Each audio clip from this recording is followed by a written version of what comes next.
এটা কোন ধরনের আন্দোলন? আর সেই সাথে আজকে কত মানুষের জীবন গেছে, চারিদিক থেকে অস্ত্রধারী, কোথাও এমন ঢাকা বিশ্ববিদ্যালয়ের 300 কামরা, সেখানে এখন ভিডিও ফুটেজে পাওয়া গেছে সেই হাতে অস্ত্রসহ, কারো হাতে তরবারি, কারো হাতে লাঠি, কারো হাতে শাবল নিয়ে সমস্ত পুরো তছনছ করে দেওয়া হয়েছে এবং সমস্ত ছেলেদের সব জিনিসগুলি পুড়িয়ে দেওয়া। মেয়েদের হোস্টেল, সে রোকেয়া হল, শামসুন্নাহার হল, ইডেন কলেজ, বদরুন্নেসা কলেজ, মেয়ে হয়ে মেয়েদের উপর যে টর্চার, ঠিক পাকিস্তানি আমলে পাকিস্তানি হানাদার বাহিনী যেরকম টর্চার করছে ঠিক সেই ধরনের টর্চার করলো মেয়েদের উপর। মুক্তিযোদ্ধা সন্তান বা ছাত্রলীগ করে, ছাত্রলীগ করতে পারবে না, তাদের উপরে জুলুম অত্যাচার। এক মেয়েকে 100 বার উঠবস করালো।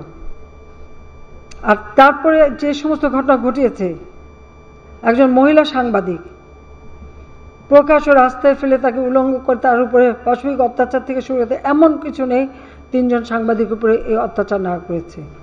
এবং এদের হাত থেকে সাংবাদিক রেহাই পায়নি, সাংবাদিক হত্যা করেছে, সাংবাদিককে মারধর করেছে, আর সাধারণ মানুষ, ছাত্র, যুব আর আওয়ামী লীগের নেতাকর্মী থেকে শুরু করে কেউই তো রেহাই পায়নি। আজকে যে প্রাণহানিগুলি ঘটল, যেখানে দাবি 100% মেনে নেওয়া হয়ে গেছে, সেখানে এই আন্দোলন চালিয়ে যাওয়ার কি যৌক্তিকতা আছে? কার স্বার্থে? কেন? আর সেই সাথে সাথে পুলিশ হত্যা করে, শুধু হত্যা না, কিরকম বিভৎস দৃশ্য আপনারা দেখেন, যে হত্যা করে তাকে ঝুলিয়ে রাখা হলো পা বেঁধে উপর দিকে মাথা নিচু করে।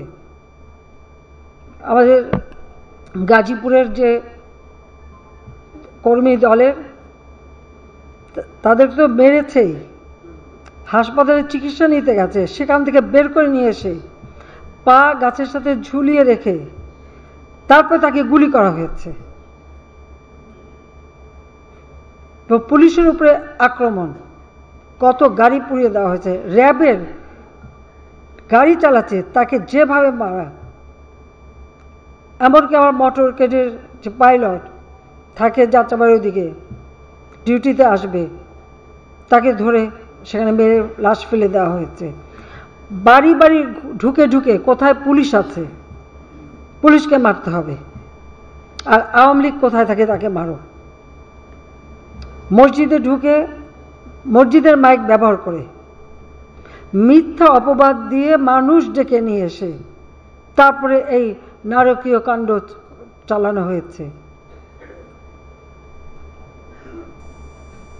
4 জন শিশু মারা গেছে এবং এ পর্যন্ত অনেকগুলি মৃত্যুর খবর আপনারা পেয়েছেন।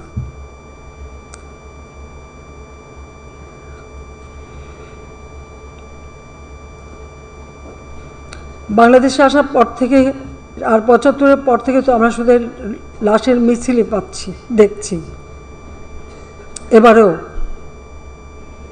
প্রায় 200-র উপর মানুষ মারা গেল।